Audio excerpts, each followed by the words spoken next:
Assalamualaikum warahmatullahi wabarakatuh. Perkenalkan, saya Septiana Nitias, dosen program studi Teknik Informatika, Fakultas Teknologi, Institut Teknologi dan Bisnis Swadharma. Pada kesempatan kali ini, saya akan menjelaskan mata kuliah yang saya ampu, yaitu mata kuliah Pemrograman Berorientasi Objek. Mata kuliah ini merupakan mata kuliah inti prodi Teknik Informatika yang terselenggara di semester 3 dengan bobot 4 SKS. Video ini dibuat sebagai bagian proses sertifikasi dosen gelombang 1 yang diselenggarakan oleh Kementerian Pendidikan Tinggi Sains dan Teknologi tahun 2025, di mana terdapat video pernyataan diri dalam unjuk kerja Tridharma Perguruan Tinggi pada bidang pengacara. Adapun deskripsi mata kuliah pemrograman berorientasi objek ini yaitu membahas paradigma pemrograman berorientasi objek sebagai pendekatan dalam pengembangan perangkat lunak.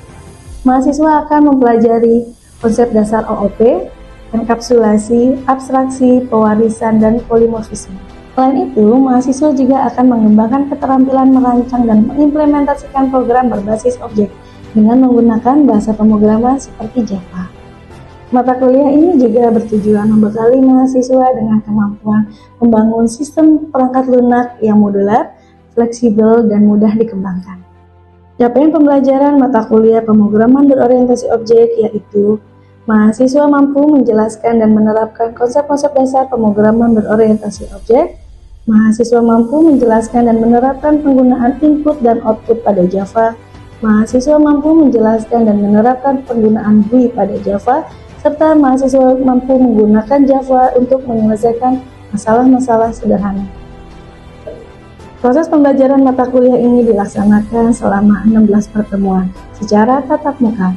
Seluruh materi perkuliahan dapat diakses secara online oleh mahasiswa melalui platform Learning Management System IPB Swadharma yaitu spada.ac.id. Mahasiswa juga dapat melakukan absensi kehadiran serta mengunggah tugas-tugasnya melalui platform tersebut. Untuk metode pembelajaran pada mata kuliah pemrograman berorientasi objek antara lain ceramah, diskusi, praktikum, tugas mandiri maupun tugas kelompok. Adapun penilaiannya terdiri dari kehadiran 10%, tugas 20%, UTS 35%, dan UAS 35%. Berikut video perkuliahan pemrograman berorientasi objek. Selamat menyaksikan. Assalamualaikum warahmatullahi wabarakatuh. Waalaikumsalam warahmatullahi wabarakatuh. Selamat pagi semuanya, salam sejahtera untuk kita semua. Perkenalkan, saya Septiana Nitias. Pada semester ini saya mengampu mata kuliah pemrograman berorientasi objek. Sebelum memasuki materi, marilah kita sama-sama berdoa terlebih dahulu. Berdoa sesuai dengan keyakinannya masing-masing. Berdoa dimulai. Selesai. Pada mata kuliah pemrograman berorientasi objek, sebelumnya saya akan memaparkan rencana pembelajaran semester untuk mata kuliah ini dengan dosen Septiana Nitias SKMenkom. NIDN saya yaitu 0318099104. Email saya septiananitias@swadharma.ac.id. Saya merupakan dosen program studi Teknik Informatika, Fakultas Teknologi, ITB Swadharma. Untuk pendidikan saya lulus sarjana Prodi Sistem Informasi di STEMIK Swadharma dan lulus S2-nya Prodi Magister Ilmu Komputer di Universitas Bojonegoro. Anda juga dapat menghubungi saya via email maupun via sosial media di Instagram @septiananitias. Mata kuliah ini akan membahas paradigma pemrograman berorientasi objek sebagai pendekatan dalam pengembangan perangkat lunak, di mana mahasiswa akan mempelajari konsep dasar OOP seperti kelas, objek, enkapsulasi, pewarisan, dan polimorfisme. Selain itu, mahasiswa juga dapat mengembangkan keterampilan dalam merancang dan mengimplementasikan program berbasis objek menggunakan bahasa pemrograman, khususnya Java pada hal ini. Lalu mata kuliah ini juga bertujuan untuk membekali mahasiswa dengan kemampuan membangun sistem perangkat lunak yang modular, fleksibel, dan mudah dikembangkan. Capaian pembelajaran mata kuliah ini diantaranya yaitu mahasiswa mampu menjelaskan dan mengimplementasikan konsep-konsep dasar pemrograman berorientasi objek. Mahasiswa juga mampu menjelaskan dan mengimplementasikan exception hiding pada Java. Mahasiswa juga mampu menjelaskan dan menerapkan penggunaan input dan output pada hiding file pada Java, dan mahasiswa juga mampu menjelaskan dan menerapkan penggunaan multi-threading.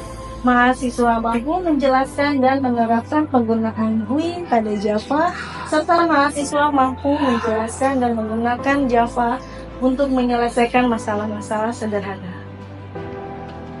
Referensi yang bisa kalian ambil bisa dalam buku Belajar Pemrograman Java untuk Pemula dari Abdul Qadir, dan ada buku Analisis dan Perancangan Pemrograman Berorientasi Objek serta Pemrograman Berorientasi Objek dengan Java edisi pertamanya. Sistem penilaian kuliah kita terdiri dari 4 kriteria, diantaranya ada kehadiran sebesar 10%, ada tugas sebesar 20%, UTS 35%, dan UAS 35%. Kenapa di sini UTS dan UAS saya katakan 35%? Karena kalian akan menghasilkan sebuah produk berupa aplikasi pemrograman dari bahasa Java. Untuk tugasnya sendiri itu terdiri dari tugas tertulis, tugas praktikum, dan keaktifan kalian selama di dalam kelas. Baik, pertemuan pertama kita akan membahas mengenai konsep dasar pemrograman berorientasi objek. Tujuan dari pembelajaran ini, kalian dapat menjelaskan konsep dasar pemrograman berorientasi objek. Mahasiswa dapat menyebutkan perbedaan paradigma, prosedural, dan berorientasi objek.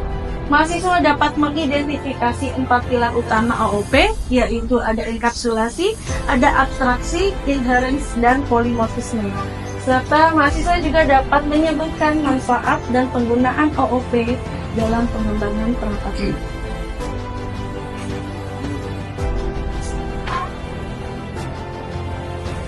Di sini, pemrograman berorientasi objek ini berfokus pada objek dan data, bukan hanya pada logika atau prosedural, di mana objek sendiri merupakan kombinasi data, atribut, dan fungsi, yaitu metode. Ya. Untuk 4 pilar dari OOP, diantaranya ada enkapsulasi, ada abstraksi, ada inherence, dan ada polimorfisme. Berikut ini contoh kode sederhana dalam Java, di mana ada contoh pertama yaitu kelas mahasiswa, ya, di mana kita diminta untuk membuat sebuah kelas yang bernama mahasiswa, terdiri dari variabel nama dengan bertipe data string, lalu ada variabel min dengan bertipe data integer. Selanjutnya kalian diminta untuk membuat void tampil data, ya, di mana ada sistem openLN nama plus nama. Ini akan menginclude atau mengambil dari variabel nama. Lalu ada lagi sistem openLN name plus min, yaitu narik dari variabel name.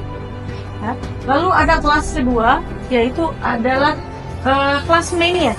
Ya, kelas mainnya di mana di sini ada public static void main string heart, di mana ada mahasiswa. Mahasiswa ini adalah dari tarikan dari kelas pertama, kelas awalnya si mahasiswa. Lalu di sini MHS1 ini adalah variabelnya, variabel MHS1 new mahasiswa, ya. Lalu selanjutnya ada MHS1.nama sama dengan Budi. Jadi di dalam variabel nama ini tersimpan Budi. Ada juga MHS1.name sama dengan 12345, serta ada MHS1.tampildata, di mana ini akan menampilkan data ini. Ada name dan nama yang isiannya ini Budi dan 1234 ini. Seperti itu ya. Oke, berikut merupakan penjelasan dari enkapsulasi. Enkapsulasi ini dapat dikatakan sebagai penyembunyian data atau informasi dan diimplementasikan ke dalam bahasa pemrograman Java atau C++ dengan menggunakan kelas. Selanjutnya ada abstraksi. Kalau abstraksi sendiri ini mengabaikan aspek dari subjek yang tidak sesuai dengan tujuan yang ada, supaya lebih banyak mengkonsentrasikan yang ada. Lalu ada pewarisan. Pewarisan ini adalah hubungan antara kelas, di mana dalam satu kelas ada superkelas atau kelas induk dari kelas yang lainnya. Jadi ada kelas induk, ada anak kelas, gitu ya. Dan di sini pewarisan sendiri menunjuk pada properti dan behavior yang diterima dari nenek moyang si kelas itu, ya. Dan ini dikenal sebagai hubungan is a.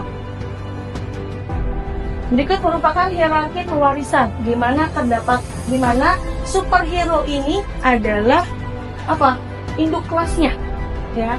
Induk kelas ini mewarisi ke anak-anaknya nih. Ada flying superhero dan ada underwater superhero. Atau bisa dikatakan flying superhero ini mewarisi induknya, yaitu si superhero, maupun si underwater superhero ini akan mewarisi si superhero, gitu ya. Atau bisa juga catatannya bahwa superhero ini is a superhero, atau underwater superhero is a superhero. Ya, selanjutnya ada polimorfisme. Ini adalah kemampuan dari sebuah objek untuk membolehkan mengambil beberapa bentuk yang berbeda. Baik, sampai di sini ada yang ingin ditanyakan? Boleh kasih, silahkan. Bu, apa sih bedanya enkapsulasi dan abstraksi? Terdengar hampir mirip, sama-sama menyembunyikan sesuatu kan?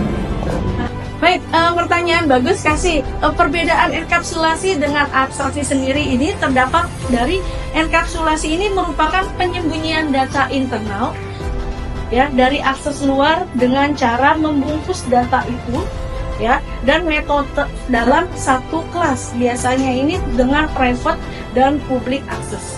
Sedangkan untuk abstraksi ini menyembunyikan detail implementasinya. Jadi pengguna cukup tahu apa yang dilakukan tanpa harus tahu bagaimana itu dilakukan, gitu ya. Contohnya, misal kamu kasih bisa naik mobil tanpa harus tahu cara kerja mesin di dalamnya, ya, itu merupakan abstraksinya, gitu ya. Tapi kasih juga tidak bisa langsung utak-atik mesin tersebut karena kan tertutup. Nah, itu seperti contohnya. Baik, bisa dipahami kasih? Baik, apakah ada lagi yang ingin ditanyakan? Saya, Bu. Baik, Nila. Bu, apakah semua bahasa pemrograman mendukung OOP? Oh, tidak semua, Nila. Ada bahasa pemrograman yang prosedural murni seperti C.